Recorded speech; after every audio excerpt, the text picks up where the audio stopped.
കൊല്ലത്തെ കലോത്സവം ഹരിത കലോത്സവമാക്കി മാറ്റാനുള്ള തീവ്ര പരിശ്രമത്തിലാണ് സംഘാടകർ. പ്രധാന വേദിയായ ആശ്രാമത്തെ മാലിന്യങ്ങൾ അത്രയും നീക്കി. ഗ്രീൻ പ്രോട്ടോകോൾ കമ്മിറ്റി ഒരുക്കുന്ന വേറിട്ട പവലിയനും കലോത്സവത്തിൽ ശ്രദ്ധയാകർഷിക്കും എന്നുറപ്പാണ്.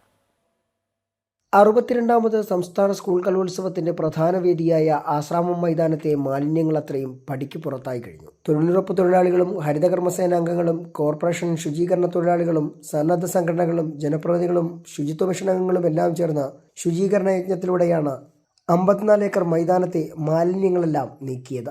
മന്ത്രി വി ശിവൻകുട്ടി മാലിന്യക്കൂട മേയർ പ്രസന്ന ഏണസ്റ്റിന് കൈമാറിയായിരുന്നു ഉദ്ഘാടനം. മാലിന്യ നിർമ്മാർജ്ജനം മാത്രമല്ല, വേദികളിലെ കുടിവെള്ളത്തിനുള്ള പ്ലാസ്റ്റിക് ജാറുകളും നീക്കി. പകരം പാലക്കാട്ട് നിർമ്മിച്ച നല്ല ഒന്നാന്തരം മൺകൂജയിൽ നിറയുന്ന തണുത്ത വെള്ളം മൺഗ്ലാസുകളിലേക്ക് പകർന്നെടുത്ത് കുടിക്കാം. വെൽഫെയർ കമ്മിറ്റിയാണ് ഇതിന് പിന്നിൽ.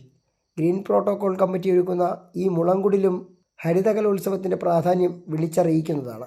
ശുചിത്വ മിഷനുമായി ചേർന്നാണ് നഗരസഭാ കൗൺസിലർ യു പവിത്രയുടെ നേതൃത്വത്തിലുള്ള ഗ്രീൻ പ്രോട്ടോകോൾ കമ്മിറ്റി ഇത്തരത്തിലൊരു വേറിട്ട സ്റ്റാൾ ഒരുക്കിയിരിക്കുന്നത്. ഹരിതചട്ടം എന്താണെന്നും ലഹരിക്കെതിരെയുള്ള സന്ദേശങ്ങളും ട്രാഫിക് ബോധവൽക്കരണവുമൊക്കെ ചേർത്ത ആശയങ്ങളുമാണ് ഇവിടെ പങ്കുവയ്ക്കുക.